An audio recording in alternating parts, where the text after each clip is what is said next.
इनका जोरदार तालियों से स्वागत करें साथियों। ये हमारा रतलाम और झापा आप लोगों के बीच आने के लिए कल से घर से निकला और ये आज भी हमारे बीच है साथियों। धन्यवाद। लोकेश जी मुदादा सभी को जोहार, जय आदिवासी। आवाज गूंजनी चाहिए क्योंकि हमको विधायक भी बनाना है। सर्वप्रथम मैं झाबुआ भील की धरती, झाबुआ जिले के पेटलाव धरती को नमन करता हूँ हमारे क्षत्रिय पूर्वज टंट्या भील, बिरसा मुंडा, खाजा नायक, भीमा नायक, राणा पूजा भील को और जयपाल सिंह मुंडा जी को, साथ ही साथ एक आदिवासी नायक हुआ करते थे स्वर्गीय दिल सिंह भुरिया जी को भी मेरा कोटि कोटि नमन। और आज यहाँ बैठे तमाम हमारे साथियों को मेरा क्रांतिकारी जोहार, जय आदिवासी। साथियों, ये जो आदिवासी बचाओ पर्यावरण बचाओ की रैली लेकर दादा बालू सिंह रामण जी निकले थे, वो क्यों निकले थे आपको पता है क्या? आपकी जानकारी के लिए बता दूं कि आपके पास में थांगला में इस देश की सरकार ने इंडस्ट्रियल जो औद्योगिक क्षेत्र होता है उस क्षेत्र के लिए वहां पर निवेश करने के लिए जमीन का आवंटन करने के लिए एक विज्ञप्ति निकाली है और धीरे धीरे करके वो पेटलाव क्षेत्र में भी आएगी। वो भनक उनको लग गई थी, इसलिए उस जमीन को बचाने के लिए बालू सिंह रामण इस पर और यात्रा को लेकर निकले थे। तो आप लोगों को समझना होगा कि क्या हम लोगों को जमीन बचाने की जरूरत है या नहीं। आपको अपनी जमीन चाहिए ना, आपके अपने जमीन पर रहने के लिए हक चाहिए ना। जो जमीन हमारी है वो जमीन हमारी ही रहनी चाहिए, लेकिन यहाँ की पूंजीपति सरकार हमारी जमीन को छीनकर उद्योग स्थापित करना चाहती है। उसी की रैली थी, उस बात को आपको समझने की जरूरत है। और इस जमीन से हमारा नाता जुड़ा हुआ है।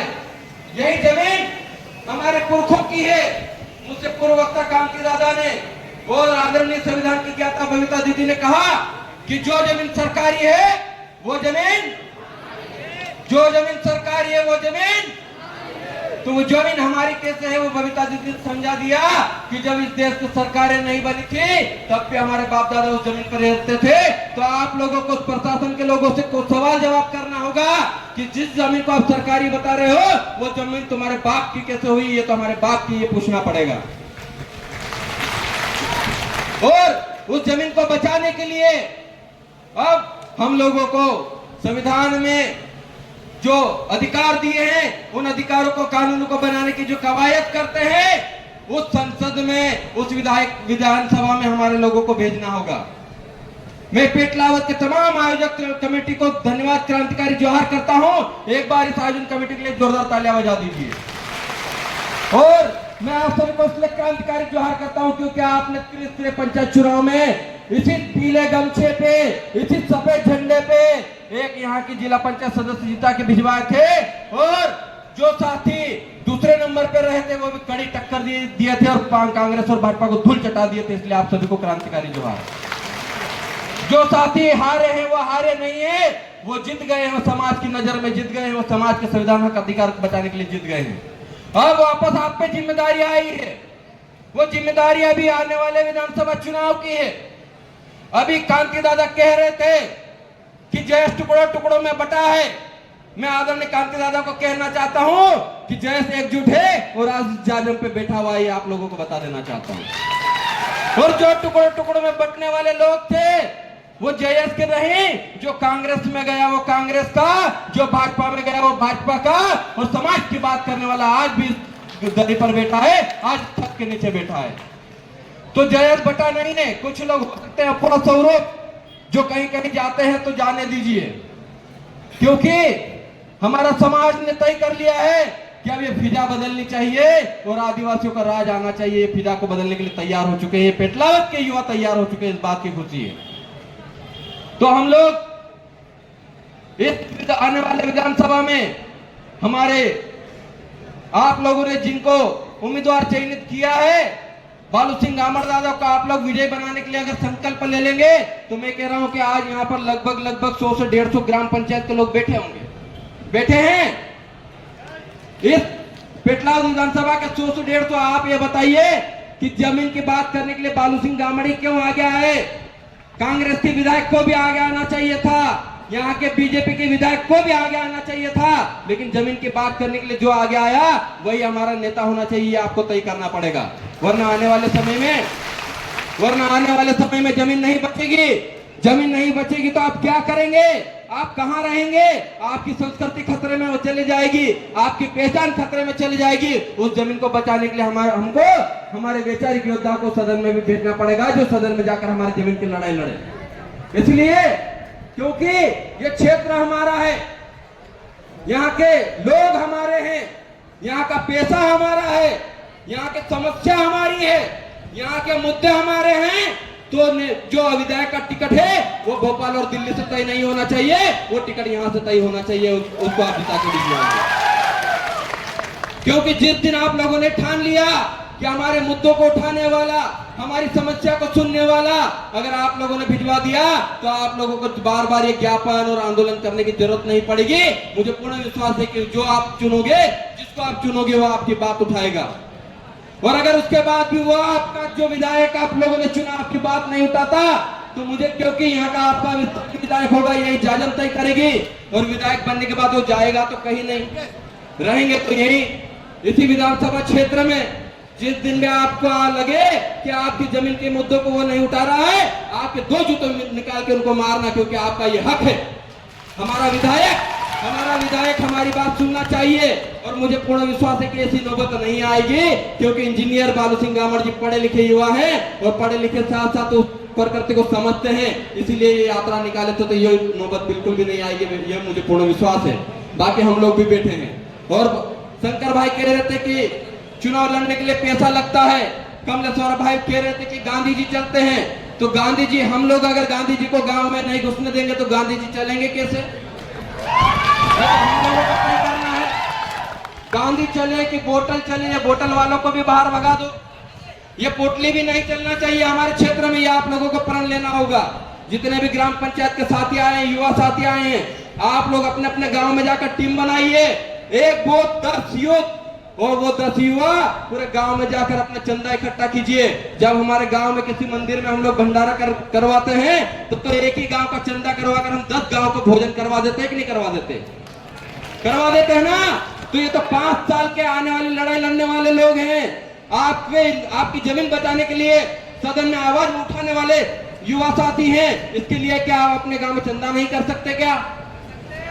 वो चंदे के पैसे से उनको नहीं जिता सकते क्या? हमको करोड़ों रुपए की लालच में नहीं आना है।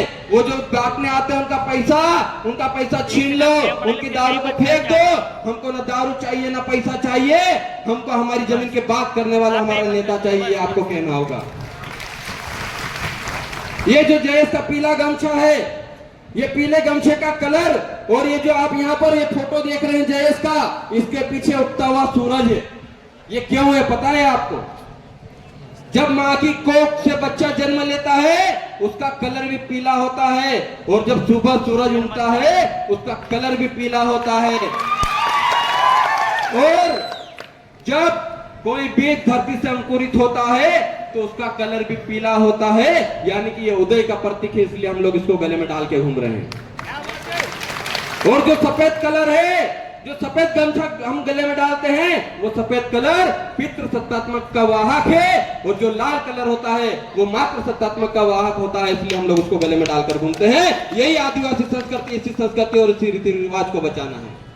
इन कलर के पीछे भी बहुत वैज्ञानिक कारण है। जब वैज्ञानिक पैदा नहीं हुए थे तो हमारे पुरखों ने इन कलरों को समझ लिया था कि कलर क्या होते हैं।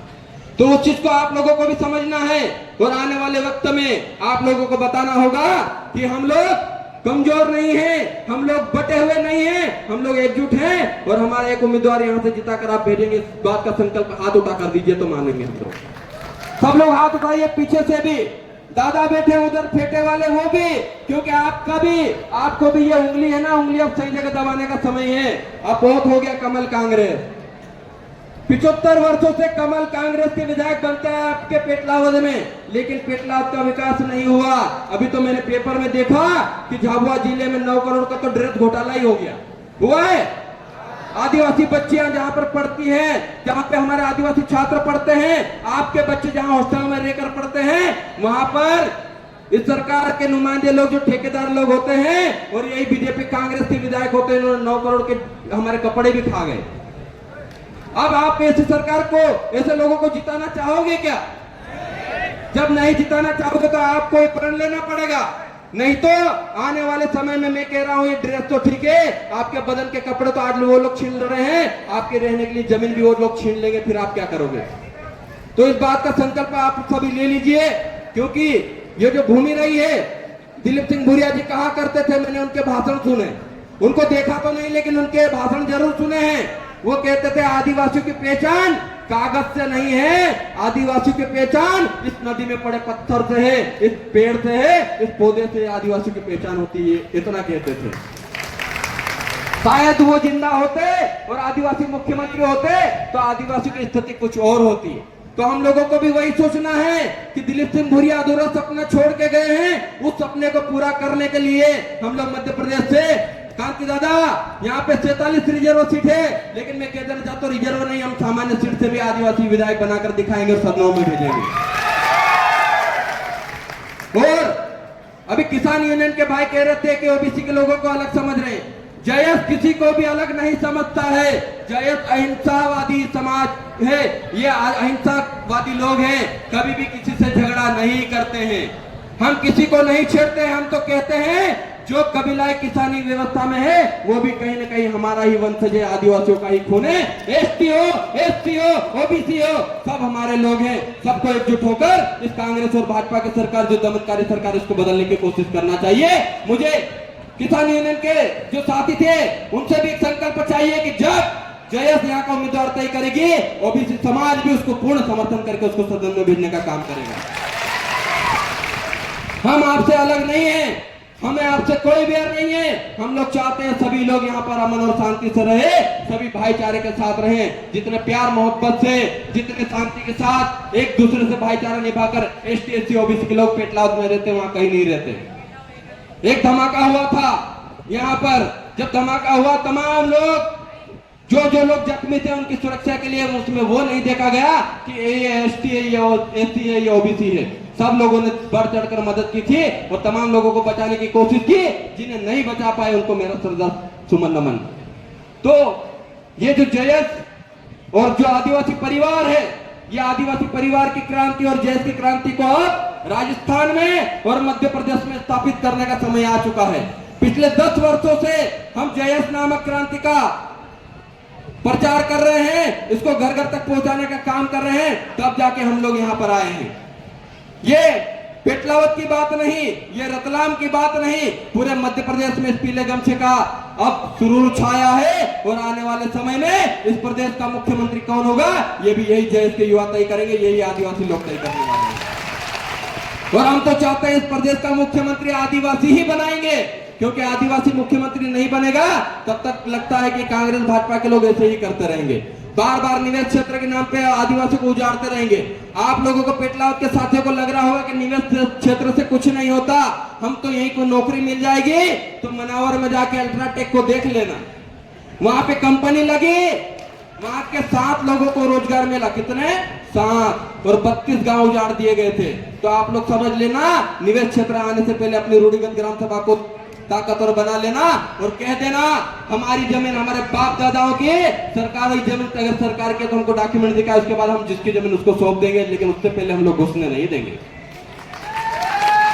एक और चीज हुआ करती है आदिवासी क्षेत्रों में, एक इनर लाइन परमिट होती है, जो मणिपुर में, मिजोरम में, कुछ क्षेत्र, अरुणाचल प्रदेश में जहां पर 6ठी अनुसूची है, जहां पर 100% आदिवासी रहते हैं, वहां जिले वाइज इनर लाइन परमिट लगी हुई रहती है। जैसे अपने यहाँ पे टोल नाके लगे ना, वैसे टोल नाके लगे हुए रहते हैं। और कोई भी गैर अगर वहां घुसना चाहता है तो पहले टोल नाके से परमिशन लेनी पड़ती, फिर आदिवासी क्षेत्रों में घुसना पड़ता है। अगर आने वाले समय में आप लोगों ने हमारे साथ जमीन छीनने का वो ज्यादती की तो हम लोग भी आने वाले समय में इनर लाइन हमारे एरिया में जारी कर देंगे, फिर मत कहना, क्योंकि हमारी ये व्यवस्था है।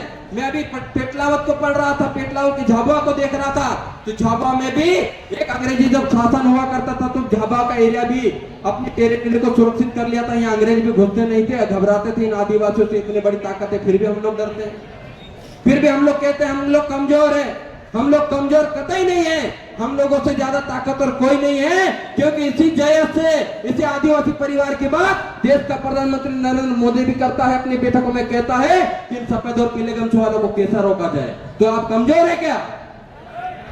एक राज्य में, दो राज्य में, राजस्थान और आपके मध्य प्रदेश में, हम यहाँ दो राज्यों में काम कर रहे हैं, दोनों राज्यों से देश का प्रधानमंत्री घबरा जाता है। इतनी बड़ी ताकत है आप लोगों में। आप लोग अगर चाहेंगे तो 47 से नहीं, यहाँ के 80 विधायक बना के आप विधानसभा में भेज सकते हैं, इतनी बड़ी ताकत आप लोगों में। तो इसी ताकत का इस्तेमाल करने का समय है। और मुझे पूरी उम्मीद है कि पेटलावत के, थांदला के, झाबुआ जिले के तमाम साथी इस व्यवस्था को बनाने में पूरा सहयोग करेंगे, तन मन धन से सहयोग करेंगे, और हमारे जो जमीन की बात करने वाले साथी हैं उनको विधानसभा में भेजने का काम करेंगे। बस इतना ही कहना चाहूंगा, क्योंकि ये जो प्रकृति ने हमको मौका दिया है उस मौके को भुनाना है, और प्रकृति भी चाहती है। कांति भाई दादा का बहुत बड़ा एक्सीडेंट हुआ तो कांति दादा ने खुद ने बता दिया कि कांति दादा और तमाम जो हमारे बुद्धिजीवी लोग हैं वो चाहते हैं कि वो सब मिलकर इस आदिवासी को स्थापित करके जाए, पूरे देश में झंडा लहरा कर जाए, वो करके रहेंगे। आप लोग सब साथ देंगे ना? साथ देंगे पीछे वाले साथी? तो एक प्रण ले लीजिए, अभी बैठ बैठ के आपके पैर अकड़ गए होंगे, अपने अपने स्तर पर खड़े हो जाना, और जब मैं कहूंगा तो वापस बैठना भी है, कोई जाएगा नहीं, इस बात को भी कह देना चाहता हूं। कोई नहीं जाएगा ना? सब अपने अपने स्थान पर 2 मिनट के लिए खड़े हो जाइए।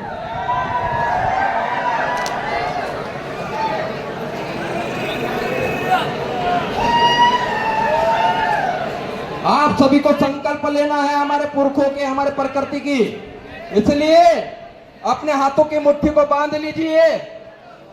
जो एक हाथ की मुट्ठी बांध सकता वो एक हाथ की, और जो 2 हाथ की मुट्ठी बांध सकता 2 हाथ की मुट्ठी। इसलिए बांधना है क्योंकि जब माँ की पेट से बच्चा जन्म लेता है तो वो मुट्ठी बांध के पैदा होता है, और वो क्रांति लाता, वही क्रांति आप लोगों को लानी, इसलिए मुट्ठी बांध रहे हैं। तो जो मैं कहूंगा वो आप लोगों को दोहराना है। हे सूरज, चांद, सितारे, धरती, आग, हवा, पानी, पेड़ पौधे, पत्थर, पहाड़, अनाज सहित अपने पुरखाओं की आत्मा को साक्षी मानकर मैं मेरे समाज की सुरक्षा और उसके सर्वांगीण विकास के प्रति अपने संपूर्ण दायित्व को पूर्ण निष्ठा और ईमानदारी से निभाने की शपथ लेता हूँ। साथ ही आने वाले समय में जो जमीन की बात करेगा, जो संवैधानिक अधिकारों की बात करेगा,